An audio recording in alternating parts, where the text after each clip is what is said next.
बिस्मिल्लाहिर्रहमानिर्रहीम। स्टूडेंट, आज हम लोग पढ़ेंगे माइकलसन इंटरफेरोमीटर। तो माइकलसन इंटरफेरोमीटर क्या है? माइकलसन एक साइंटिस्ट का नाम है और उसने ये डिवाइस बनाया था, तो उसी के नाम पर उसका नाम रखा गया है। और उसका नाम क्या रखा गया है? Michelson interferometer. तो देखिए, माइकलसन इंटरफेरोमीटर एक ऐसा इंस्ट्रूमेंट है, ऑप्टिकल इंस्ट्रूमेंट है, जिसको हम लोग इस्तेमाल करते हैं लाइट का वेवलेंथ मालूम करने के लिए, या अगर आप लोगों ने बहुत स्मॉल डिस्टेंसेस मालूम करने हो तो उसको भी मालूम करने के लिए लोग उसको इस्तेमाल कर सकते हैं। तो देखिए, मैंने लिखा हुआ है कि it is an optical instrument use to measure very small distances और वेवलेंथ ऑफ लाइट। तो आ जाते हैं कि माइकलसन इंटरफेरोमीटर का जो सेटअप है वो किस तरह से। तो माइकलसन इंटरफेरोमीटर में जो है दो मिरर्स होते हैं। दो क्या होते हैं? मिरर्स होते हैं। तो देखिए, एक मिरर ये है, ऊपर वाला मिरर। इस मिरर को मैंने नाम दिया है M1। और ये मिरर मूवेबल है, मतलब हरकत कर सकता है। इसको हम लोग ऊपर भी ले जा सकते हैं, नीचे भी ले जा सकते हैं। ऊपर भी ले जा सकते हैं, नीचे भी ले जा सकते हैं। और जितना हम लोगों ने इसको मूव किया, उस लेंथ को भी हम लोग मालूम कर सकते हैं माइक्रोमीटर स्क्रू गेज के जरिए। तो ये तो हो गया M1। इसके परपेंडिकुलर डायरेक्शन में जो है एक दूसरा मिरर है, जिसको मैंने नाम दिया है M2। लेकिन ये मिरर जो है फिक्स्ड है। ये मिरर क्या है? फिक्स्ड है। इसके अलावा इसमें दो ग्लास प्लेट्स होंगे, ट्रांसपेरेंट ग्लास प्लेट्स होंगे। एक ग्लास प्लेट ये है, दूसरा प्लेट ये है। दो प्लेट्स हैं। तो ये जो दरमियान वाला है, इसको हम लोग कहते हैं बीम स्प्लिटर।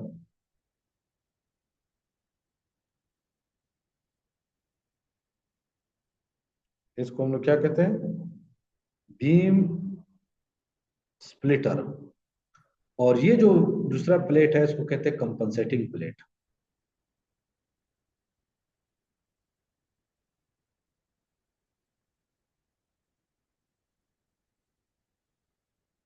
इसको हम लोग क्या कहते हैं? Compensating plate. और ये दोनों ट्रांसपेरेंट होती है।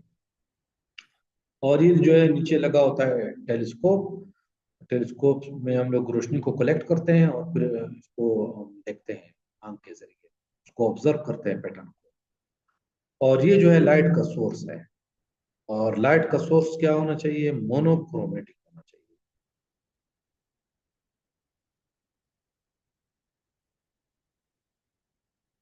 लाइट का क्या होना चाहिए? सोर्स मोनोक्रोमेटिक होना चाहिए। और ये जितने कंपोनेंट्स मैंने अभी बताए, ये सारे जो है एक फ्रेम के साथ अटैच होते हैं। रिजिड फ्रेम होता है। तो देखिए, यहाँ पर मैंने एक इमेज डाउनलोड किया है। इस इमेज को देख लें। तो देखिए, ये सोर्स हो गया और ये लाइट आ रही है और ये बीम स्प्लिटर में से पास हो रही है। और ये सारा सेटअप है, इसको मैं एक्सप्लेन करूंगा। लेकिन आप देख लें कि सारे कंपोनेंट्स ये फ्रेम के साथ अटैच है। रिजिड फ्रेम के साथ अटैच है, मतलब हिल नहीं सकते। तो चलते हैं, अब इसकी वर्किंग पे आ जाते हैं कि ये वर्क किस तरह करता है। तो देखिए, जब मोनोक्रोमेटिक लाइट से सोर्स से लाइट निकलेगी, तो इस लाइट को हम लोग अलाउ करेंगे कि ये इस कंपनसेटिंग, सॉरी, बीम स्प्लिटर से टकरा जाए। बीम स्प्लिटर से टकराने के बाद इसका कुछ हिस्सा रिफ्लेक्ट हो जाएगा, ऊपर की तरफ चला जाएगा। ऊपर की तरफ चला जाएगा। लेकिन कुछ हिस्सा जो है ट्रांसमिट हो जाएगा। कुछ हिस्सा क्या हो जाएगा? ट्रांसमिट हो जाएगा। और ट्रांसमिट होने के बाद ये इस तरफ हॉरिजॉन्टल डायरेक्शन में मूव करेगा। अब याद रखिए, जो लाइट ऊपर गई, ये मिरर से टकराने के बाद वापस आएगी और नीचे आएगी। और वापस इस बीम स्प्लिटर में से पास होने के बाद नीचे टेलीस्कोप में चली जाएगी ये रोशनी। और जो हिस्सा आगे गया, वो इस कंपनसेटिंग ग्लास में पास होगा, जाएगा, मिरर से टकराएगा। मिरर से टकराने के बाद वापस आएगा। और वापस आकर इस बीम स्प्लिटर से टकराएगा और वापस जो है ये भी एंटर हो जाएगा टेलीस्कोप में। क्या हो जाएगा? टेलीस्कोप में। तो देखिए इसको मैं कहता हूँ रे 1, और जो आगे गई उसको मैं क्या कहूंगा? रे 2। तो रोशनी आई मोनोक्रोमेटिक लाइट से, बीम स्प्लिटर से टकराई। बीम स्प्लिटर ने उसमें से पार्शली को रिफ्लेक्ट कर दिया, पार्शली को ट्रांसमिट कर दिया।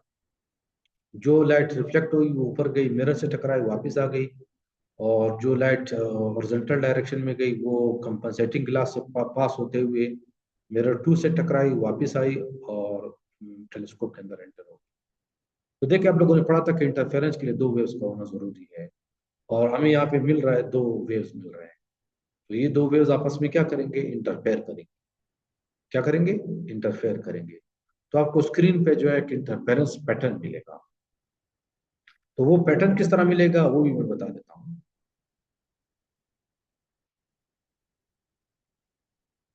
इस तरह का पैटर्न आप लोगों को मिलेगा स्क्रीन पे। आपको इस तरह का सर्कुलर पैटर्न मिलेगा। ये सर्कुलर क्यों है, इसकी एक वजह है जो कि अभी मैं एक्सप्लेन नहीं कर सकता।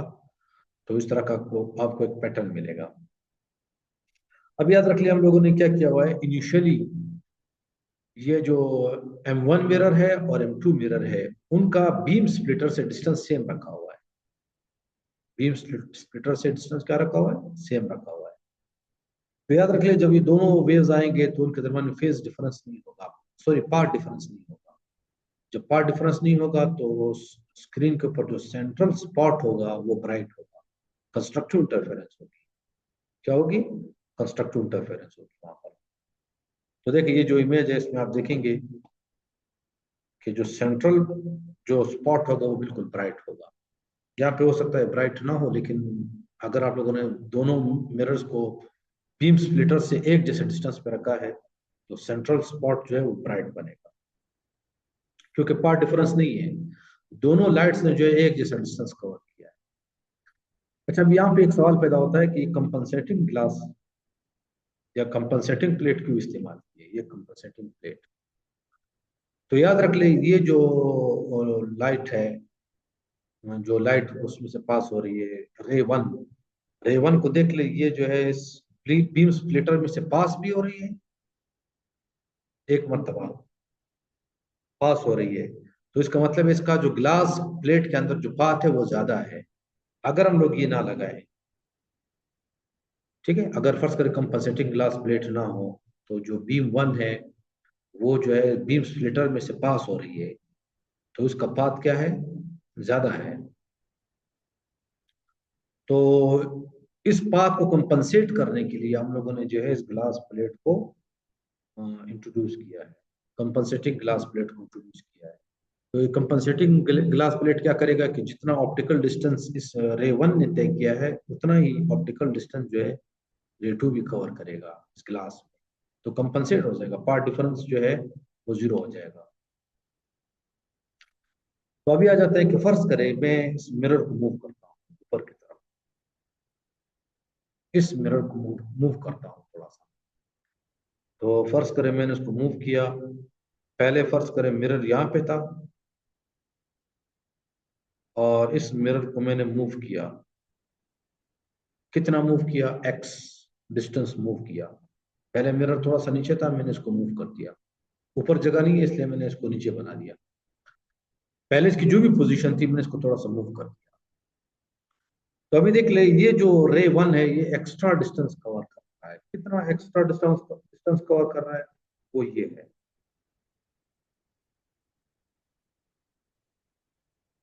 ये एक्स्ट्रा डिस्टेंस कवर कर रहा है।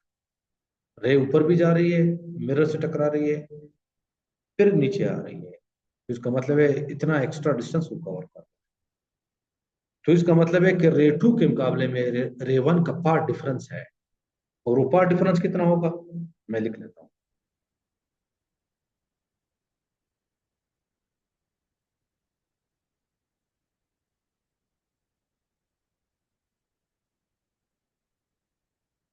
पार्ट डिफरेंस कितना है? 2x।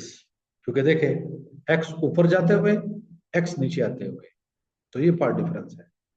यहाँ पे देखिए कंफ्यूज नहीं होना, मिरर पहले फर्ज करें यहाँ पे था, मिरर को मैंने थोड़ा मूव किया, तो अभी जब लाइट आएगी तो उसमें रे वन जो है कुछ एक्स्ट्रा डिस्टेंस कवर करेगा। एक्स्ट्रा डिस्टेंस कितना कवर करेगा? एक्स जो डिस्टेंस है ऊपर की तरफ जाते हुए और एक्स नीचे आते हुए, तो कितना हो गया? 2x। ये रे टू जो है एक्स्ट्रा डिस्टेंस कवर करेगा, सॉरी रे वन। अभी डिपेंड करेगा कि ये जो पाथ डिफरेंस है 2x, ये एक वेवलेंथ के बराबर है, दो वेवलेंथ के बराबर है, तीन वेवलेंथ के बराबर है। उसके मुताबिक जो है वहां पे जो है आपको सेंट्रल जो स्पॉट है वो, या तो वहां पे आपको कंस्ट्रक्टिव इंटरफेरेंस मिलेगी या डिस्ट्रक्टिव इंटरफेरेंस मिलेगी। क्या मिलेगी? कंस्ट्रक्टिव इंटरफेरेंस मिलेगी या डिस्ट्रक्टिव इंटरफेरेंस मिलेगी। तो आ जाते हैं कि फर्ज करें अगर पाथ डिफरेंस जो है वो, अगर फर्ज करें मैं कहता हूं अगर पाथ डिफरेंस जो है 2x, वो 1 लैम्डा, 2 लैम्डा, 3 लैम्डा, 4 लैम्डा, इसका मतलब है कितने लैम्डा? m लैम्डा हो। तो हमें स्क्रीन पे जो है सेंटर पे, स्क्रीन के सेंटर पे जो है ब्राइट स्पॉट मिलेगा। क्या मिलेगा? ब्राइट स्पॉट मिलेगा। यहाँ पे देखिए मैं बता देता हूँ। हो सकता है कि एक्स ऊपर जाने पे हाफ वेवलेंथ ऊपर की तरफ, हाफ वेवलेंथ नीचे की तरफ, तो ये कितना हो गया? 1 वेवलेंथ। या हो सकता है डिस्टेंस इतना हो कि ऊपर जाते हुए एक वेवलेंथ और नीचे जाते हुए एक वेवलेंथ, तो ये कितना हो गया? 2 वेवलेंथ। या हो सकता है डिस्टेंस इससे भी ज्यादा हो, तो हो सकता है 3 वेवलेंथ हो। ये एक्स। तो आ जाते हैं कि इसको हम लोग इस तरह भी कह सकते हैं कि अगर पार डिफरेंस 2x जो है वो m लैम्डा के बराबर हो, तो जो टेलीस्कोप है उस पर आपको कंस्ट्रक्टिव इंटरफेरेंस मिलेगी। क्या मिलेगी? कंस्ट्रक्टिव इंटरफेरेंस मिलेगी। सही। तो इसका मतलब है अगर हम लोग x मालूम कर ले तो x किसके बराबर हो जाएगा? m lambda upon 2। m lambda upon 2। या अगर मैं लैम्डा के लिए सॉल्व कर लूं तो लैम्डा किसके बराबर हो जाएगा भाई? 2x divided by m। 2x divided by m। सही। तो इधर देखिए मैं थोड़ा सा डिटेल में आप दोबारा आ जाता हूं। तो इधर देखिए गौर से, फर्ज करें स्क्रीन पे सेंटर पे आपको ये चीज मिल रही है,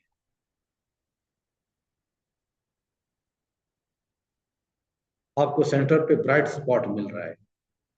कितना? कौन स्पॉट मिल रहा है? Bright spot. और आप लोगों ने इस मिरर को मूव किया, कितना मूव किया?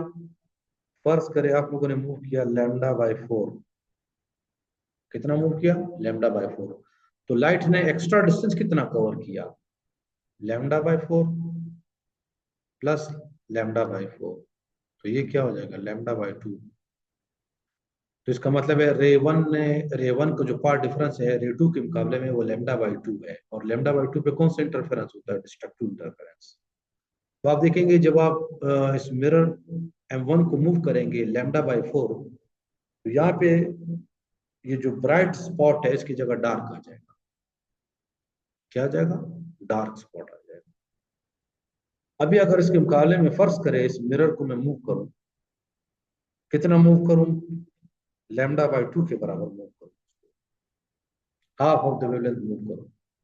तो ये रे वन ने एक्स्ट्रा डिस्टेंस कितना कवर किया? लैम्डा बाय 2 ऊपर जाते हुए, लैम्डा बाय 2 नीचे जाते हुए। तो lambda by 2 plus lambda by 2 कितना हो जाएगा? लैम्डा। और लैम्डा किसकी कंडीशन है? कंस्ट्रक्टिव इंटरफेरेंस की कंडीशन है। तो आप देखेंगे यहाँ पे दोबारा जो है सेंटर पे ब्राइट स्पॉट आपको दिखाई देगा। क्या देगा? ब्राइट स्पॉट दिखाई देगा। तो देखिए इसका मतलब ये है कि जब भी आप ये मिरर को मूव करेंगे लैम्डा बाय 2 या सॉरी लैम्डा मतलब 2x, अगर लैम्डा हो या 2x जो है 2 लैम्डा हो या 3 लैम्डा हो, तो आपको जो है स्क्रीन पे सेंटर पे ब्राइट स्पॉट मिलेगा। तो ये थी बात। तो अभी देखिए दोनों इक्वेशंस को देख ले, इस इक्वेशंस को और इस इक्वेशन को देख ले। इस इक्वेशन में अगर हम लोग x मालूम कर ले, x मालूम कर ले, और ये हम लोग मालूम कर ले कि कितने फ्रिंज शिफ्ट हुए हैं, क्योंकि देखिए स्क्रीन पे जो है यहाँ पर आपको जो है ब्राइट के बाद जो है डार्क स्पॉट मिलेगा जब आप मिरर को मूव करते जाएंगे, फिर डार्क के बाद ब्राइट मिलेगा, फिर ब्रॉड डार्क मिलेगा, फिर ब्राइट मिलेगा। तो अगर आप ये फ्रिंज शिफ्ट मालूम कर लो कि कितना शिफ्ट आया है, और आप एक्स मालूम कर लो कि आप लोगों ने इस मिरर को कितना मूव किया है, तो आप वेवलेंथ मालूम कर सकते हो। क्या मालूम कर सकते हो?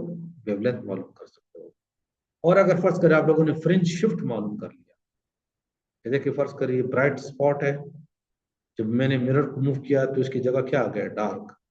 फिर मैंने मूव किया, फिर ब्राइट, फिर क्या आ गया? डार्क, फिर क्या आ गया? ब्राइट। तो मैंने चेक करना है कितना शिफ्ट हुआ, ये फ्रिंज शिफ्ट हुआ।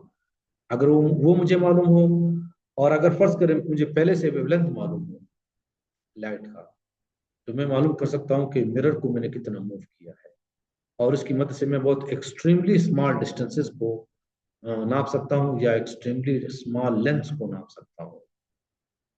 तो ये था माइकलसन इंटरफेरोमीटर।